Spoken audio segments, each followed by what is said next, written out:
நீங்கள் பார்த்து கொண்டிருப்பது உங்கள் ஜாஷுவா டிவி. சகல ஜனங்களுக்கும் நற்செய்தி. காணாமல் போன ஆடா இருந்தேனே ஏசையா, கண்ணோக்கி பார்த்தீரே, கவலைகளை மாற்றினீரே, மறக்கவில்லையே, மார்போடு அணைத்து கொண்டீரே, தேடி வந்தீரே, தீமைகளை அகற்றி விட்டீரே. Praise the Lord. ஆண்டவராகிய இயேசுவின் நாமத்தினால் உங்களுக்கு அன்பின் வாழ்த்துக்கள். இந்த நிகழ்ச்சிக்கு உங்களை அன்போடு கூட நாங்கள் வரவேற்கிறோம். நீங்கள் எப்படி இருக்கீங்க? சந்தோஷமாக இருப்பீங்கன்னு நான் கர்த்தருக்குள்ளே நம்புகிறேன். சரி, ரொம்ப நல்லது. ஸ்தோத்திரம். உங்களுடைய ஜெபங்கள் எங்களுக்கு மிக முக்கியமானது. எங்களுக்காக தொடர்ந்து ஜெபம் பண்ணுங்கள். உங்களுக்காக நாங்கள் ஜெபிக்கிறோம். சரியா? சரி, இன்றைக்கு நிகழ்ச்சிக்கெல்லாம் நம்ம போகலாமா? சரி, ஒரு வசனத்தை நம்ம வாசிக்க கேட்போம். புதிய ஏற்பாட்டில் யோவான் 14ஆம் அதிகாரம் 21ஆம் வசனத்தை வாசிக்க கேட்பேன். எல்லாரும் பைபிள் எடுத்து பாருங்கள். யோவான் 14:21. என் கற்பனைகளை பெற்றுக்கொண்டு அவைகளை கைக்கொள்ளுகிறவனோ என்னிடத்தில் அன்பாயிருக்கிறான். அவைகளை கைக்கொள்ளுகிறவனே என்னிடத்தில் அன்பாயிருக்கிறான். என்னிடத்தில் அன்பாயிருக்கிறவன் என் பிதாவுக்கு அன்பாயிருப்பான். நானும் அவனில் அன்பாயிருந்து அவனுக்கு என்னை வெளிப்படுத்துவேன் என்றார். நல்லா கவனிங்க. இன்றைக்கு நாம் ஒரு அருமையான வசனத்தை வாசிக்க கேட்டோம். எத்தனை பேர் இந்த பகுதியை வாசித்திருக்கீங்க? சரி, எல்லோரும் வாசித்திருப்பீங்க. ஸ்தோத்திரம். இந்த லென்த் டேஸில் இந்த வசனங்களெல்லாம் நீங்கள் கட்டாயம் வாசிக்கிறதுக்கு வாய்ப்பு இருக்குது. கர்த்தர் நல்லவர். ஸ்தோத்திரம். கவனிங்க. வாசித்த அருமையான வேத பகுதியிலிருந்து ஒரு தலைப்பின் கீழ் இன்றைக்கி நம்ம ஆண்டுடைய வார்த்தையை சிந்திக்க போகிறோம். என்னில் அன்பாயிரு அப்படிங்கிற தலைப்பின் கீழே நாம் ஆண்டுடைய வார்த்தையை இன்றைக்கி சிந்திக்க போகிறோம். ஆர்வமாக இருக்கீங்களா? சரி. என்னில் அன்பாயிருன்னு யாரை பார்த்து சொல்கிறா? ஆண்டவராகிய இயேசு கிறிஸ்து உங்களையும் என்னையும் பார்த்து சொல்கிறார். அதாங்க நம்ம வாசிக்கிறோம். என்னிடத்தில் அன்பாயிருக்கிறான். யார் இருக்கிறா? என் கற்பனைகளை பெற்றுக்கொண்டு அவைகளை கை கொள்ளுகிறவனே என்னிடத்தில் அன்பாயிருக்கிறான். என்னிடத்தில் அன்பாயிருக்கிறவன் என் பிதாவுக்கு அன்பாயிருப்பான். நான் அவனில் அன்பாயிருந்து அவனுக்கு என்னை வெளிப்படுத்துவேன் என்றார். கவனிக்கிங்களா? சரி, அப்போ இந்த நாட்கள் நாம் ஆண்டுடைய பாடுகளை, ஆண்டுடைய ஸ்தோத்திரம், அந்த கடைசி இந்த உலகத்தில் பிதாவுடைய சித்தத்தை நிறைவேற்றின அந்த கடைசி நாட்களினுடைய முக்கியத்துவங்களை நாம் இந்த லென்த் டேஸில் நம்ம தியானிச்சுட்டு வர்றோம். நீங்கள் ஜாஷுவா டிவியில் தொடர்ந்து அநேக செய்திகளை கேட்குறீங்க. ரொம்ப சந்தோஷமாக இருக்குது. ஆமாம், கர்த்தர் நல்லவர். அப்போது இந்த செய்திகளெல்லாம் கேட்குற நமக்குள்ளே என்ன உணர்வு உண்டாகணும் அப்படின்னா, அதை தான் இன்றைக்கி நான் உங்களோட பேச போகிறேன். நாம் தேவனிடத்தில் அன்பாக இருக்க நாம் எந்த அளவுக்கு அர்ப்பணிச்சிருக்கிறோம். என்னில் அன்பாயிரு என்ற தலைப்பின் கீழ் இன்றைக்கி இந்த வார்த்தையை கேட்குற நாம் இந்த லென்த் டேஸில் நம்ம எந்த அளவுக்கு ஆண்டுடைய அன்பை புரிஞ்சிருக்கிறோம், ஆண்டுடைய அன்பை எந்த அளவுக்கு நம்முடைய வாழ்க்கையில் முக்கியத்துவம் வாய்ந்ததுங்கிறத உணர்ந்திருக்கிறோம். அதை நாம் உணர்ந்திருப்போம்னு சொன்னால் நம்முடைய வாழ்க்கையில் இன்றைக்கு நாம் வாசித்து இன்றைக்கி நாம் தியானிக்கும்படி எடுத்துக்கொண்ட இந்த தலைப்பை நம்ம நல்லா புரிஞ்சிருப்போம். ஸோ நம்முடைய வாழ்க்கையில் அன்பாக இருக்கிற அனுபவம் எவ்வளோ முக்கியத்துவம் வாய்ந்தது அப்படிங்கிறத கொஞ்சம் நல்லா நீங்கள் கவனமாக கேட்கணும். உலகத்தில் இருக்கிற மனுஷங்க நம்மளை பார்த்து சொல்கிறாங்க, ஏன்டா நீ அன்பாக இருக்கியா? என் குடும்பத்தில் அன்பாக இருக்கியா? உன் வாழ்க்கை வேறு மாதிரி இருக்குது, நீ முந்தி மாதிரி கிடையாது, முந்தி இருந்தது மாதிரிலாம் இப்போ இல்லை, அப்படிலாம் நம்மளை பார்த்து நிறைய பேர் சொல்கிறாங்கல்ல. அம்மா தானே? சில தாய் தகப்பன் சொல்கிறாங்க, பிள்ளைகள் என் மேலே அன்பாகவே இல்லை அப்படிங்கிறாங்க. சில பிள்ளைகள் சொல்கிறாங்க, எங்கள் அப்பா அம்மா என் மேலே அன்பாகவே இல்லைன்னு சொல்கிறாங்க. சில குடும்பம் சொல்கிறாங்க, என் உறவினர்கள் எங்கள் மேலே அன்பாகவே இல்லை, எங்களை ஒதுக்கிட்டாங்க, எங்களை மறந்துட்டாங்க, இப்படிலாம் சொல்கிறத கேட்குறோம். ஆனால் இதெல்லாம் உலகத்தில் மாறதான் செய்யும். உலகத்தில் மாறி தான் வரும். ஆனால் நம்மளுடைய அன்பு, தேவன் மேலே உள்ள அன்பு மாறக்கூடாது. எத்தனை பேர் ஆமேன்னு சொல்கிறீங்க? ஆமேன். ஸ்தோத்திரம். ஏன்னா அவர் தான் நம்மளை வாழ வைக்கிறார். அவர் தான் நமக்காக ஜீவனை கொடுத்தார். அவர் தான் நமக்காக உலகத்தின் சகல பாவங்களையும் நம்முடைய எல்லா பாவங்களையும் அவர் தன்மேலே ஏற்றுக்கொண்டு நம்மை விடுதலை உள்ளவர்களாக, நம்மை நிரபராதியாக ஆண்டவர் நிறுத்தினார். நமக்காக அவர் விலக்கரையும் கொடுத்தார். அவர் மேலே நம்ம அன்பு செலுத்தாமல் இருக்க முடியுமா? இருக்கக்கூடாது. ஆமென், ஸ்தோத்திரம். கவனிங்க, அப்போ நாம் அவரில் அன்பாக இருக்கிற அனுபவம் ரொம்ப முக்கியமானது அப்படிங்கிறத நாம் கன்ஃபார்ம் பண்ணணும். நம்முடைய வாழ்க்கையில் அதை ஸ்தோத்திரம் எப்போதுமே நினைவு கூறுகிறவர்களாக நம்ம இருக்கணும். சரியா? சரி, இன்றைக்கி ஆண்டவருடைய நாமம் மகிமைப்படட்டும். அவரில் அன்பாக இருக்கிறவன், என்னிடத்தில் அன்பாக இருக்கிறவன் என்ற அந்த வார்த்தையை யார் அதை கன்ஃபார்ம் பண்ணுவாங்க? அந்த அன்பாக இருக்கிறவர்கள் என்பதை அடையாளம் கண்டுகொள்வதற்கு வேதத்தில் சில காரியங்களை நாம் பார்க்க போகிறோம். முதல்ல ஸ்தோத்திரம் 14ஆம் அதிகாரத்தின் 23ஆம் வசனத்தை வாசிப்போம். இயேசு அவனுக்கு பிரதியுத்தரமாக, ஒருவன் என்னில் அன்பாயிருந்தால் அவன் என் வசனத்தை கைக்கொள்வான், அவனில் என் பிதா அன்பாயிருப்பார், நாங்கள் அவனிடத்தில் வந்து அவனோடே வாசம் பண்ணுவோம். எவ்வளவு பெரிய ஒரு நல்ல அனுபவம் பாருங்க. நாங்கள் அவனிடத்தில் வந்து அவனோடு வாசம் பண்ணுவோங்கிற அந்த வார்த்தை சிங்குலரா ப்ளூரலா? ஒருமையா பன்மையா? பன்மை. அப்போ திரியேக தேவனுடைய அந்த காரியத்தை இந்த வசனம் எவ்வளவு அழகா சொல்லுது பாருங்க. ஸ்தோத்திரம். ஆண்டவருடைய நாமத்து மகிமை. நம்ம எல்லாரும் திரியேக தேவனாகிய கர்த்தரை ஆராதிக்கிறோம். ஆமாம் தானே? பிதா, குமாரன், பரிசுத்த ஆவியானவர் என்ற திரியேக தன்மையுடைய தேவனை நாம் ஆராதிக்கிறோம். ஆகவே தான் நமக்குள்ள 3 தன்மைகள் ஆண்டவர் தந்திருக்கிறாரு. ஆவி, ஆத்மா, சரீரம். இந்த 3 தன்மை நமக்குள்ளே இருக்குது. ஆனால் நாம் ஒருவர். அதே போல தான் ஆண்டவராகிய இயேசு கிறிஸ்து, பிதாவாகிய தேவன், பரிசுத்த ஆவியானவர். 3 தான், ஆனால் ஒருவர். தேவன் என்ற ஒரு தன்மை உடையவர். சரி, சிலருக்கு குழப்பம் உண்டு. சரி, அது வருகிற நாட்களில் ஆண்டவர் சித்தமானால் நம்ம அதை டீட்டெயிலாக தியானிப்போம். ஆண்டவர் நல்லவர். சரி, கர்த்தருடைய நாமத்து மகிமை. அப்போ அவரில் அன்பாயிருக்கிறவன் முதலாவது என்ன பண்ணுவானா? அவருடைய வசனத்தை கை கொள்வான். சொல்லுங்க, வசனத்தை கை கொள்வான். பக்கத்தில் இருக்கிறவங்கள பார்த்து சொல்லுங்க, நீ அவரில் அன்பாயிருந்தா அவருடைய வசனத்தை கை கொள்ளுவ. கை கொள்றியா? அப்படி ஒரு கேள்வியை கேட்டாலே முகம் ஒட்டியே ஒரு மாதிரி ஆகுதுல்ல. சரி, கர்த்தர் நல்லவர். ஆமாம், நாம் அவரில் அன்பாக இருக்கிறோம்னா கட்டாயம் அவருடைய வசனத்துக்கு நாம் அந்த அளவுக்கு என்ன கொடுப்போம் அப்படின்னா மரியாதை கொடுப்போம். அவருடைய வசனத்துக்கு இம்பார்ட்டன்ட் கொடுப்போம். அவருடைய வசனத்தை அவ்வளவு நேசிப்போம். அவருடைய வசனத்தை அவ்வளவு நம்ம ருசிப்போம். ருசித்தாலே போதும், வாழ்க்கையில் செயல்பாடாக மாறிடும்ல.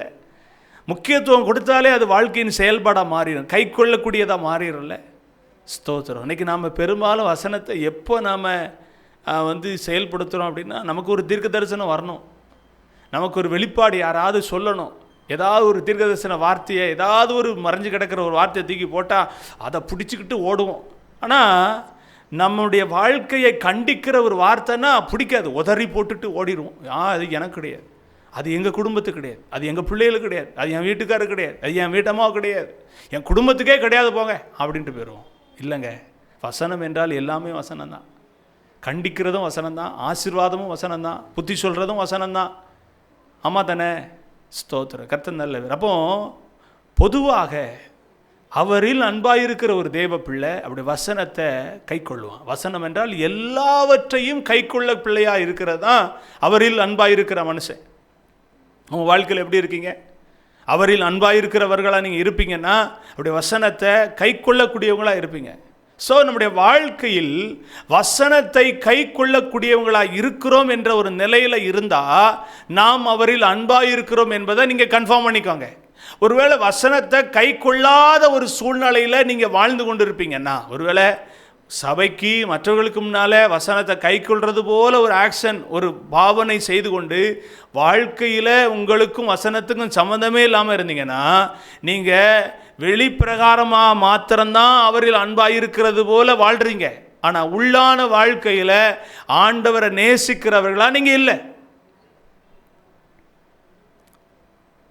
அப்போ நீங்கள் உங்களை ஆராய்ஞ்சு பார்க்கணும்.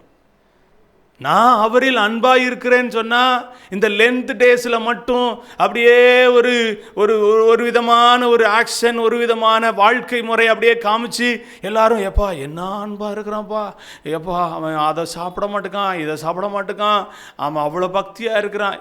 என்னங்க, பிற சகோதரர்கள் பண்ணுறது போல் இந்த 40 நாள் மாத்திரை இருந்துட்டு மற்ற வருஷத்தில் 365 நாள்.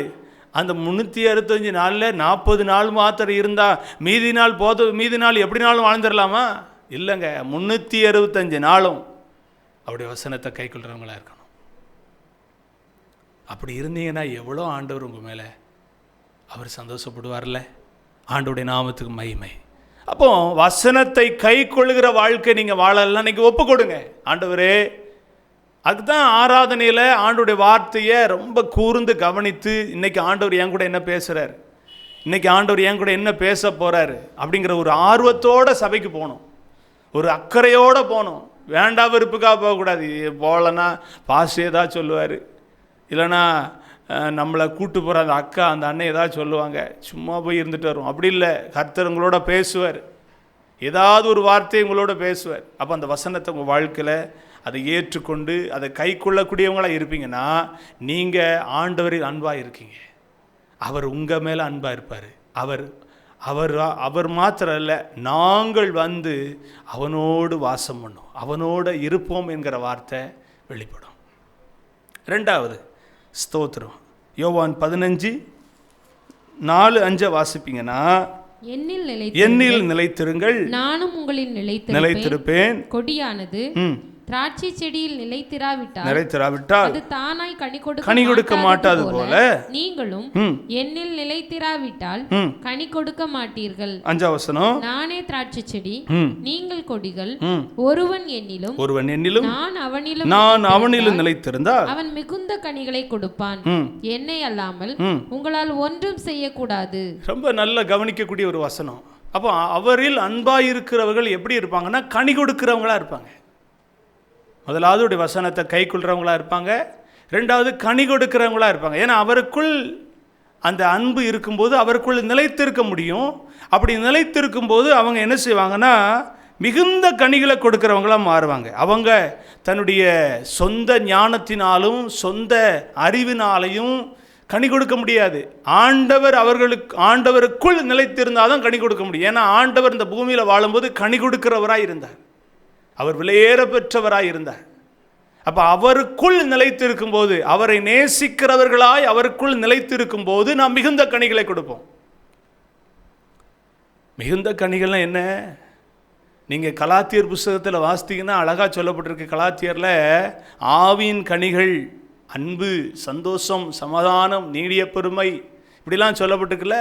அந்த கனிகளை கொடுக்கக்கூடிய வாழ்க்கை நமக்கு இருக்கா? யோசிங்க. இந்த கனிகள்லாம் நம்முடைய வாழ்க்கையில் இருக்கா? இந்த கனிகளை உடையவர்களாக நம்ம வாழ்கிறோமா?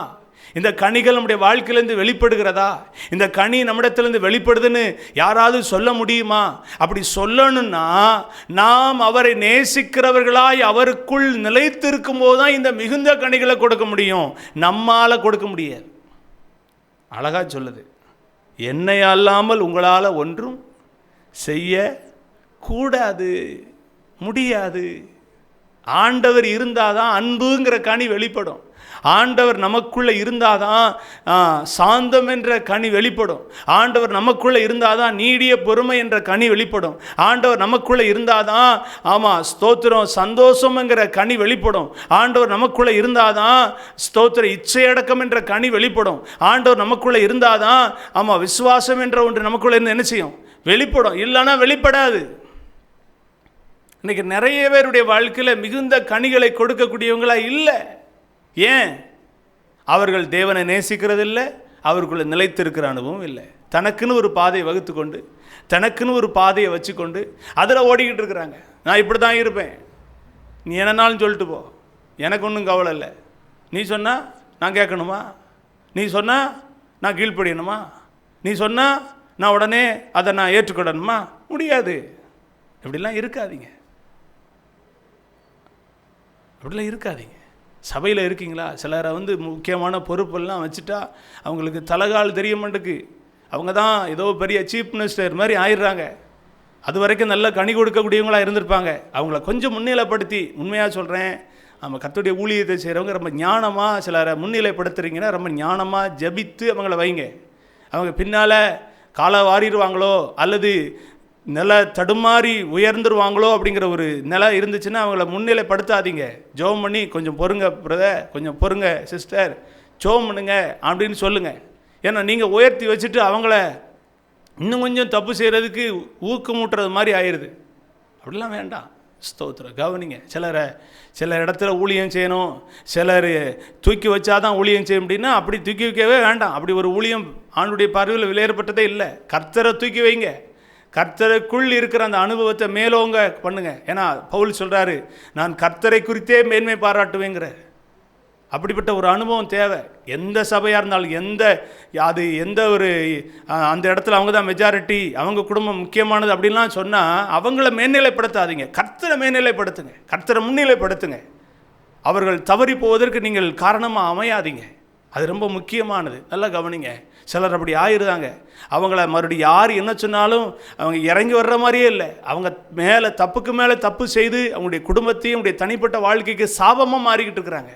அவர்கள் கிறிஸ்தவர்கள் என்றும் சபைக்கு போகிறவர்கள் என்று அறியப்பட்டாலும் அவங்களுக்குள்ள இருந்த மிகுந்த கனிகள் வெளிப்பட முடியலை.